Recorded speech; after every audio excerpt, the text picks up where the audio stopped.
भाव किंतु भावटे निश्चय जरूरी जहाँ आमको ठाकुर कहते आपण मैंने थरे से भावरे आमर ये भावर ठाकुर संगे बांधे जातु देखिए आमर ये संसार जंजाल आम सरल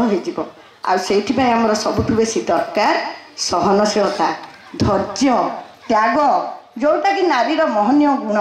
समस्ते कहती नारी आ पुरुष सामान बोली किंतु मु केबे भी ता कहे नाही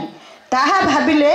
आई जो समय आमर चली जो प्रतियोगी मनोभाव जे नारी जहाँ आम पुरुष जहाँ आम से प्रतियोगी मनोभाव को लेकिन ही आम आगेबा आ शेष में आम ध्वंसाभिमुखी होगा आम सब बुझा उचित जे आम महत बापा तांको कार्य पितृत्व पर गोटे बापा बंधा पड़ती नहीं किंतु मातृत्व पर गोटे माँ बंधा पड़े यहाँ भगवान को सृष्टिर नियम ना ताले नारी और पुरुष समान केमती हेले आमर धारणा कौन भूल नुहे आमर उच्च आसन को आम गोटे प्रतियोगी मनोभाव को लेकिन आम निजर आसन को आम तल को खसई दौचे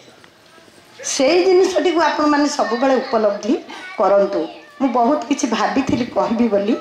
किंतु मु भी जो भी ठाकुर कृपारू मुझे भाव विषय कहवा सुजोग पाए मु सब कथार दीर्घता को पसंद करेनी कहीं 100 पद कथा शुणा अपेक्षा जदि गोटे पद कथा आम पालन करवा जमती आमर मृत्यु चैतन्य प्रथमे तो पूजनिया माँ कहीगले गोटे कथा जे आम मातृत्व को जागृत करवा गोटे संतान पाखे आम कौन सज्जित होगा पड़े आम जिते अलरा बलरा होते भी आम छुआटी दौड़ी आसिक आमको माँ बोली कुंडे पकाए जदि प्रथमे गोटे कथा आम धरवा जे आम आमर मातृत्व को जागरण करवा ताहले आमर बाह्य साजसज्जार आवश्यकता रहिबो कि आपण ए गोटे कथा धरि नियंतु तापर देखिबे केते दुर्गुण धीरे धीरे धीरे धीरे आमठू अपसरी जीव ताहले गुड़ाए कथा कहबार लाभ कौन गोटे छोट कथा को आपण आपणाई नियंतु जेमती गोटे पानी बंध थाए से जब गोटे छोटिया रंध्र हो जाए पानी झरी झरी दिने से विराट बंध को भी भुशुड़ी दे थाए